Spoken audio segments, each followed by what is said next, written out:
NP news channel में आप सभी का स्वागत है। अगर आपने इस चैनल को सब्सक्राइब नहीं किया है तो प्लीज़ इस चैनल को सब्सक्राइब कीजिए और बेल आइकन भी दबा दीजिए ताकि लेटेस्ट न्यूज़ अपडेट्स आप तक पहुंच सके।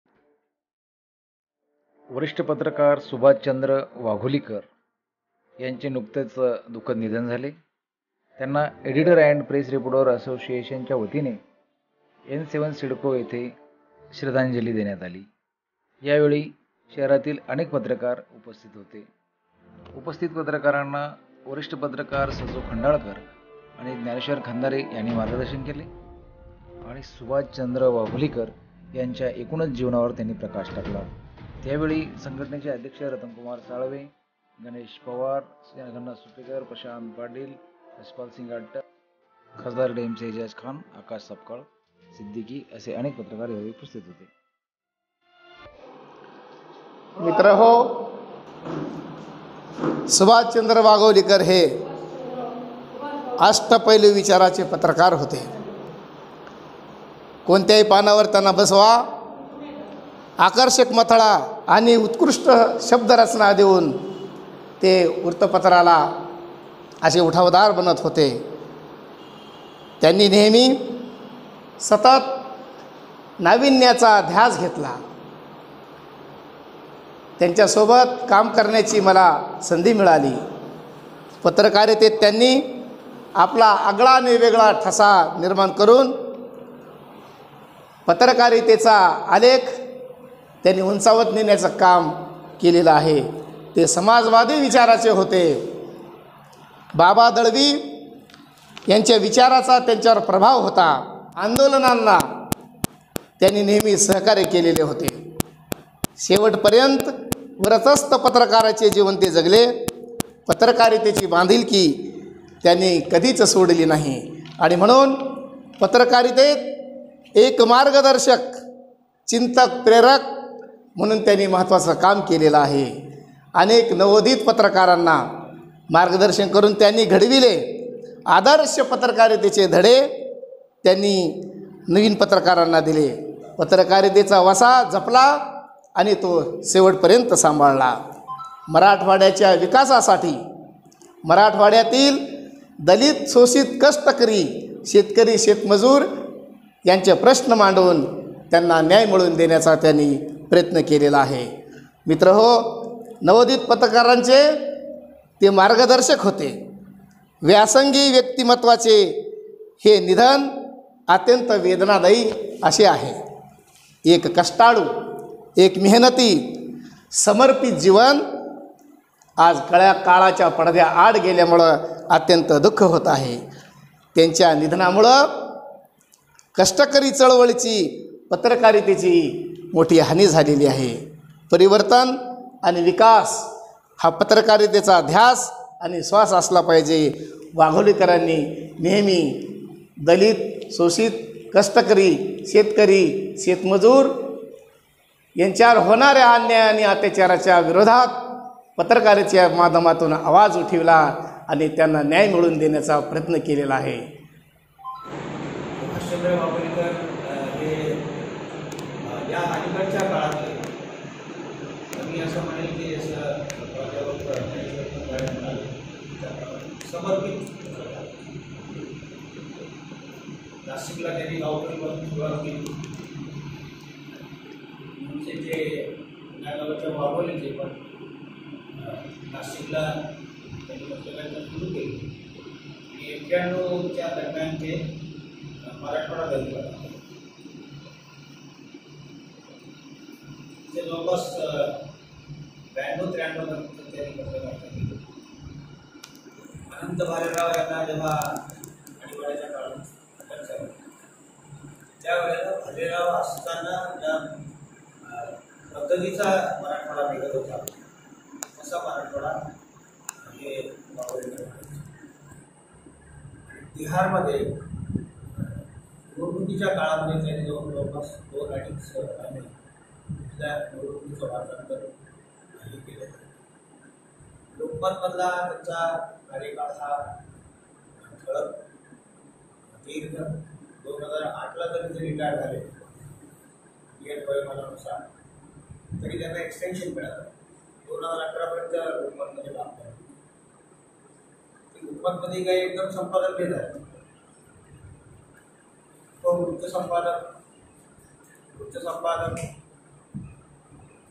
कार्यकारी संपादक आणि मग ते संपादक. त्याआधी काही काळ त्यांनी सोलापूरला आणि लातूरलाही काम केलं. वाघोलीकरांचं वैशिष्ट्य त्यांचा भाषेवर मोठा कमांड, विशेषतः मराठी, इंग्रजीवर. त्यामुळे सध्या मी उल्लेख केला की मथळे, शार्प मथळे गेले, परफेक्ट मथळे गेले, अट्रॅक्टिव्ह इंट्रो काढणं ह्या कामात ते खूपच वापरतात. माझाही संबंध त्यांचा लोकमतमध्ये आल्याच्या नंतर जास्त आला. त्याआधी दैनिक मराठवाड्यामध्ये असताना भेटीगाठी होत असतात. ते गेल्याच्या नंतर एक शंका मी त्यांचे जवळचे मित्र प्रकाश राठे त्यांच्याकडे विचारले. म्हणजे ते समाजवादी विचारसरणी. एकेकाळी ती म्हटलं तर शिबिर होती, तर ती शिबिर सुद्धा ऐकायला मिळते. या विचारसरणीची माणसंच राहिली. अनंतराव भालेराव यांच्या वर्तुळात ते राहिले. म्हटलं की डॉक्टर बाबासाहेब आंबेडकर यांच्या नामांतराचा जो लढा झाला त्याच्यात वाघोलीकर कुठे होते, या बाजूला होते का त्या बाजूला होते. तर मला तसं जाणवलं नव्हतं ते. तर त्यांनी फार सूचक उत्तर दिलं. पण त्या अण्णांची म्हणजे अनंत भालेरावांची जी भूमिका होती, तुम्हाला सगळ्यांना माहिती, मी आपली गरज नाही, तीच त्यांची भूमिका असावी असं ते म्हणाले. हे जरी असलं तरी देशकाल हे सगळं त्यांनी लोकप्रिय केलं. सगळं तुम्ही जर वाचला असेल तुमच्याकडे तर त्याची जी खोली होती, जी मांडणी असायची ती विलक्षण असायची. आणि अगदी आता ह्या कोरोनाच्या काळात सुद्धा वाघोलीकरांनी लेखन केलं. राजेंद्र बाबू दर्डा यांचे त्यांचे अतिशय चांगले संबंध सुरू केले आहे. ते मधून लोकमतला येऊन वाघोलीकडे बसून गप्पा मारून काही त्यांना वाटलं सुचून जायचं. आणि तो माणूस नेटवर खूप बसायचा. रिटायर झाला म्हणून घरी नुसता बसून नव्हता, काहीच काम नव्हतं असं नाही. नवनवीन माहिती गोळा करून त्या आधारावर त्याने अनेक लेख लिहिले, अनेक बातम्या त्यांनी दिली. ते रिटायरमेंट नंतर सुद्धा ते लक्षात हा जो ध्यास आहे, आता मी नोकरी सोडली आहे, मला काय घेतलं पत्रकारांची काय खराब असं नव्हतं. ते सतत त्याच्याशी संबंधित राहत असेल, त्याचा संपर्क राहत असेल, टच राहत असेल.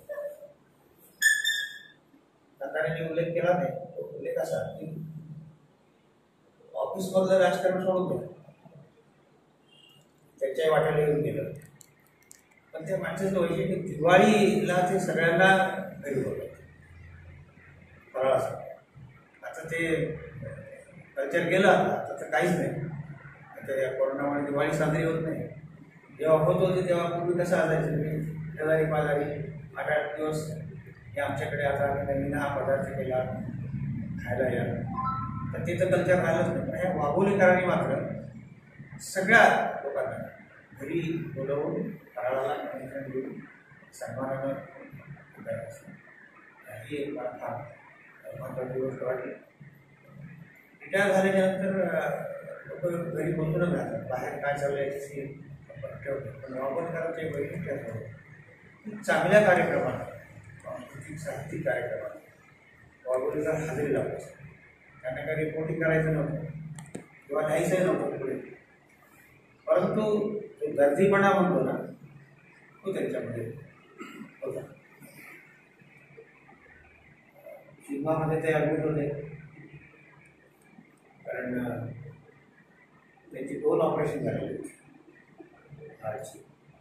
तर मुंबईला त्यांना बरंचसा अटॅक आला आणि त्यावेळेला स्टेट टाकली. पुढे मुंबई नॉर्मलला आले जीवनमध्ये, तर पुन्हा त्यांना अटॅक आला, बायपास झाली. आणि आताही ते सिनेमामध्ये ॲडमिट असताना 11 वाजता एक त्यांना अटॅक आला आणि 1 वाजता दुसरा आला आणि ते ऑफ झाले. त्यांना धाप लागत होती छातीला, त्यामुळे ते ॲडमिट केलेलं होतं. त्याच्या पश्चात पत्नी त्या गव्हर्नमेंट कॉलेजला लेक्चरर होते, 2 मुली आहेत, ते वेगळे सेटल्ड आहेत. प्रकाश राठी त्यांचे जवळचे फॅमिली मेंबर आहेत. त्यांना मी कालच विचारा केली, माणूस गेली, व्यक्ती गेली, समजा माणूस गेला, व्यक्ती गेली, 2-3 दिवस फार तर एक टेम्पो असतो, त्याचा दुःख वाटतं, आठवण येतं, पुढे सगळं आपण विसरून जातो. पण त्यांची जर तुमची चिरंतन ठेवायची असेल तर सुभाषचंद्र वाघोलीकर फाउंडेशनची स्थापना करा. आणि राठीने तिथून सूत्र घ्या आणि काम करायला तयार आहे. त्याच्या फॅमिलीचं जर त्याच्यात इन्व्हॉल्वमेंट असेल तर वर्षाला एक पुरस्कार योजना ठेवा आणि तो त्यांच्या स्मृती आता ते परवा गेले त्या दिवशी एकच समारंभ वर्षातून घ्यायचा आणि उत्कृष्ट लेख, उत्कृष्ट वार्ता असे 3-3 बक्षीस ठेवा. म्हटलं ते रक्कम काय असेल तर तुम्ही ठेवा, 10,000 असू शकते, 7,000 असू शकते, 5,000 असू शकते. पहिले 3 बक्षीस अशा पद्धतीने केलं तर एक पत्रकारांशी त्या फॅमिलीचा संबंध राहील, वाघोलीकरांचं नाव जोडलं जाईल आणि ती ॲक्टिव्हिटी होऊ शकते.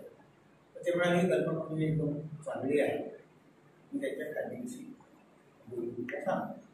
काल पुन्हा बोलून ते म्हणाले की तत्वता ते त्यांना मान्य आहे. मी म्हटलं फॅमिली जर त्याच्यात नसेल, पण कसं असतं की ज्याचं दुःख त्याला माहीत असतं, त्यांना वाटलं पाहिजे की त्यांची स्मृती चिरंतन राहिली पाहिजे, त्यांच्या नावाने ॲक्टिव्हिटी व्हायला पाहिजे.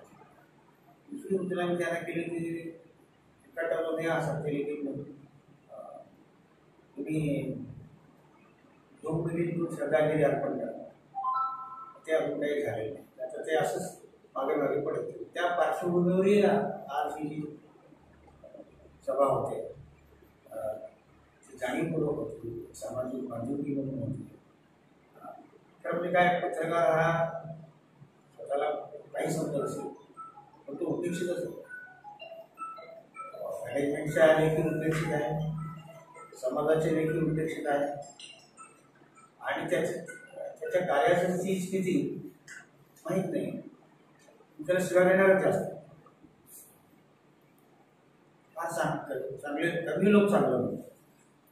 गेल्यानंतर श्रद्धांजली सत्तरी काय तर म्हणजे मागच्या वर्षी ऑगस्टमध्येच आपण जालना रोडला 2007 तिथे जमलो होतो. पत्रकारांना आपण श्रद्धांजली दिली. सिंगोली साहेबांनी वसंतराव बनसोडे काय परिस्थिती होती.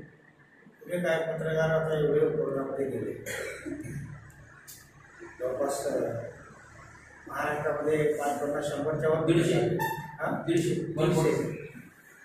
तुम्ही पत्रकारांना म्हणणार कोरोना योद्धा, सगळे घरात बसलेले हा काहीतरी अटेंड करायला जातो, विमानतळावर जातोय, अधिकारी गेस्ट हॉटेल जातोय, कलेक्टरची प्रेस कॉन्फरन्स, भर कोरोनाच्या काळात तो योद्धा म्हणतात आणि तो गेल्याच्या नंतर त्याला ते 50 लाखाचं कवच नाही. हा इतरत्र दिल्लीला यांनी केलं, मुख्यमंत्री दिल्लीचे आपले केजरीवाल, महाराष्ट्र पुरोगामी 2 ठाकरे स्वतः पत्रकार, त्यांचे वडील परखड पत्रकार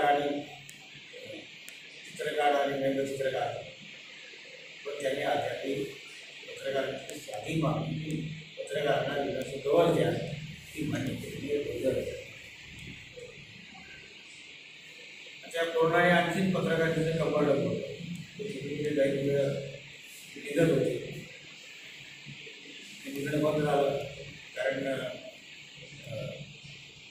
सगळं शॉर्टेज, इन्कम सोर्स नाही, घरातील सगळ्या असल्या मोठ्या मोठ्या गोष्टी तैनात झाली अनेक लोकांचे विभागीय कार्यालय बंद झाले, त्यांच्यावर धोरण आहे. अशा सगळ्या पार्श्वभूमीवर पत्रकारितेचं एकूणच पुनर्मूल्यांकन होऊन ही पत्रकारिता कशी टिकेल, तर प्रिंट मीडिया